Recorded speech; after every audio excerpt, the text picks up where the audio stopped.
gusto niya magpa-cremate. Pero Kung, dito, kahit dito yun. kung saan man siya mamatay, sabi niya gusto niya magpa-cremate. Sundin daw yung sacred wishes niya. Last wishes niya kasi sacred daw yon sa tao kung ano yung last wishes. Okay siya. He's in a good mood today. Mag-isa lang ako bumisita kasi gusto ko ng one-on-one sa kanya. And yun. So, ang discussion namin, binalitaan ko siya about sa autopsy report ni Mr. Paulo Tantoco, and then binalitaan ko siya about sa mga missing sa Bungeros case. And then ang sabi niya, and then sinabihan ko siya na there is an attempt to link him to the missing sa Bungeros case. So sabi niya that is preposterous. Yes. That is preposterous. Tapos napag-usapan namin, nagsabi na naman siya ulit no, na huwag na bumisita sa kanya because it's taking toll on burden sa finances ng family ko. And then I told him na okay lang, wala namang problema sa akin. And then mas mahaba yung discussion namin about pro-cremation and anti-cremation. So sino ba ang pro-cremation dito? Butuhan mo yan. Anti-cremation. Parang equal lang. No? Ma'am, meron pang isa, ma'am. Ma'am, yung i-donate yung parts. Ako, i-donate ko. Nag-apply kasi ako din. Ako din. Diba? Oo. Donate for study. Doon sa driver's license ko, organ donation ako, naglagay ako doon ng check sa driver's license ko. Pero ako kasi gusto ko ilibing yung aking katawan sa ilalim ng lupa. Pero merong iba na ang preference nila isunugin yung katawan. So ang tagal ng discussion namin kanina kasi umabot na kami sa legal. Sabi ko, once you're dead, sabihin ko, ang next of kin na ang may-ari ng katawan mo. Decision, yes. Sabi ko kaya nga may mga instances na ang first family at second family nag-aaway sa bangkay nung ano, 'di ba? Kung sino man yung namatay. And then umabot na kami sa bilangan ng spaces para sa ashes doon sa mausoleo. Sa urn. Spaces para sa urn doon sa mausoleo. So ang tagal ng discussion namin. Sabi ko bad feng shui yan na yung cremation. Sabi ko that's bad feng shui. And then sabi niya, ano? Sabi ko feng shui. Sabi niya feng shui din ha. Sabi niya, lahat ng nagapungsoy namamatay na. Pero ma'am, gusto niya magpalipin dito nila.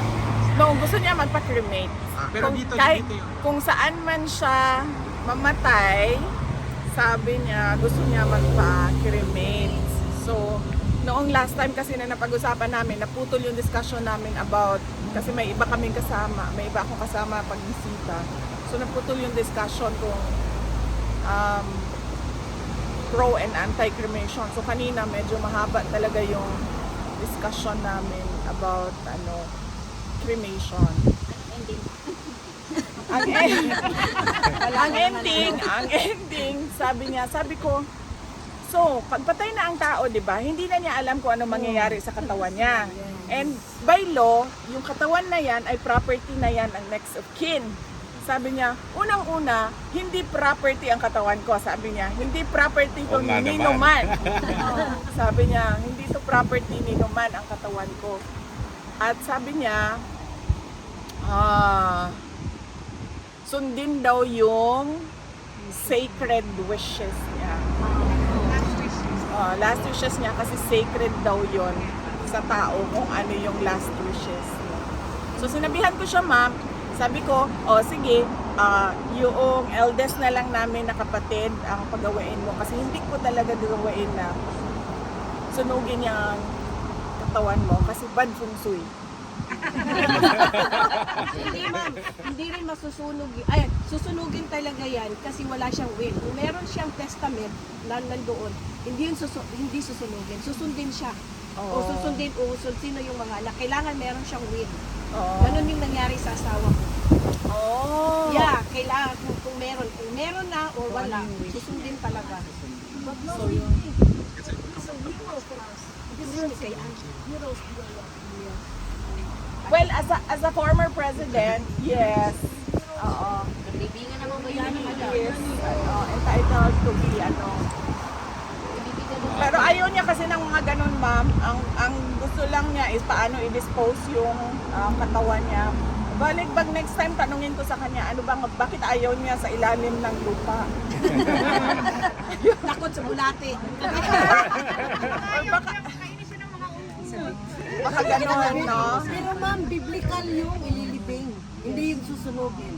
State in the Bible na tayo ay ililibing, hindi tayo susunugin.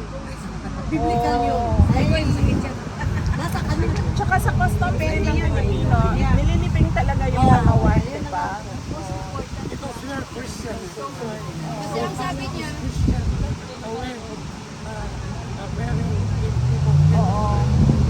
Anyway, ma'am, Yes. So yun yung discussion namin kanina. And wala siyang message ngayong kasi tumagal yung discussion namin kanina about about death and then sinabi ko sa kanya, bakit pag si Kitty or si kuya ko ang kausap mo, parang naiiyak sila na bukas mamamatay ka na.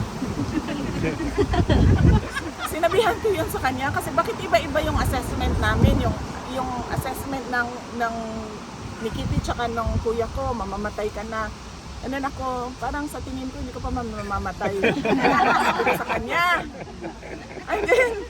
And then sabi niya, no, melodramatic lang daw ang take nung dalawa sa sinasabi niya. Pero death daw is something that should be discussed because it will happen. Hindi natin alam kung kailan. Pero sabi nga, pero dapat pag-usapan. So yun yung